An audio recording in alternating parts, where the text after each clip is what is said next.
Hi guys! Today we're going to be talking about my witchy book recommendations. So if you're just starting out learning about witchcraft or are a Wiccan, this video may be for you. On top of there being a lot of good resources on the internet, on Instagram, and on YouTube, which I can leave recommendations for channels that I follow down below. These are some of the books I read when I first started exploring witchcraft. Now, this video is mostly going to discuss books related to green witchery, house witchery, so kitchen witchery, that type thing. General resources that were good when I was first starting out, so like just exploring witchcraft and Wicca as like two whole entirely like subjects, two broad subjects. And then I have some books on crystals, numerology, and astrology. You may notice that I don't have any books about tarot, even though I am a tarot reader.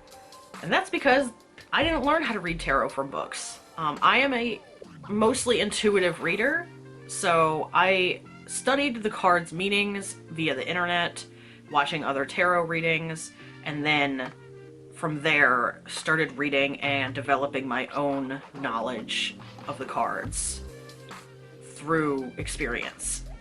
Not everyone reads tarot this way. It's just how some people do it, like myself.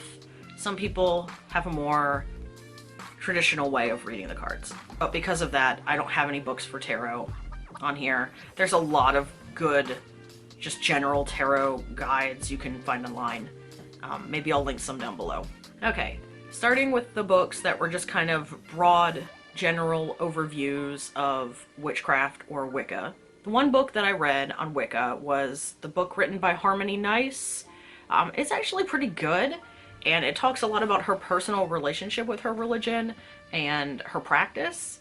So I found that really interesting. It was really helpful. She has a lot of discussions about like self-care and finding yourself through Wicca. The other one, and I don't know how to pronounce this, but it's the Almanac for Witches. And I did use this for 2 years in a row. It's really helpful if you're trying to keep track of the moon cycles and holidays and, you know, Sabbats and trying to track astrology, like everything like that. It's really helpful. It's a really good resource to have if you're going to be practicing spells. And then if you're just starting out learning about green witchcraft, these are the books I would recommend that you check out. Green Witchcraft by Paige Vanderbeck, Green Witch by Erin Murphy Hiscock, and then a good resource if you're going to be practicing any herbal magic or using herbs in any spells is Cunningham's Encyclopedia of Magical Herbs. Similarly, Blackthorn's Botanical Magic is a great resource. And then for any kind of cottage witchery, house-related witchcraft, I recommend House Witch by Erin Murphy Hiscock. So she has a book on green witchcraft and then a book on house witchcraft. I don't have any specific recommendations for kitchen witchcraft. There's plenty of cookbooks and things, spell books you can find online.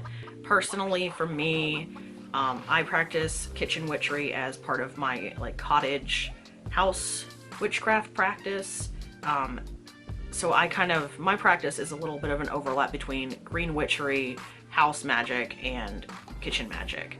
And then for books relating to crystals that are good for people just starting out their journey in learning, I would recommend Crystals for Beginners and Crystals for Healing. If you're interested in learning about numerology, I've read one book, and that is by Joy Woodward, and it's a great resource. I've actually annotated in the book, which I really recommend doing, or taking notes, because I study numerology in conjunction with tarot and astrology, so I've actually been studying for 8 months or so now on how to interpret natal charts. And the book I recommend for studying for astrology is Astrology for Real Life by T. Reed.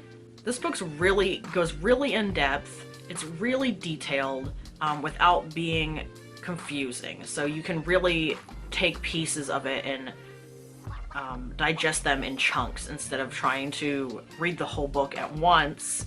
It definitely is more like a study guide than like a like a novel. It's not written like a novel. It's written more like a study guide or a workbook, which is really useful if you're using it to learn.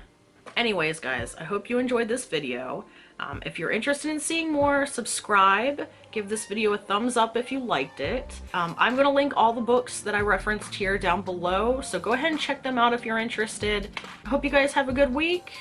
I'll see you later. Bye.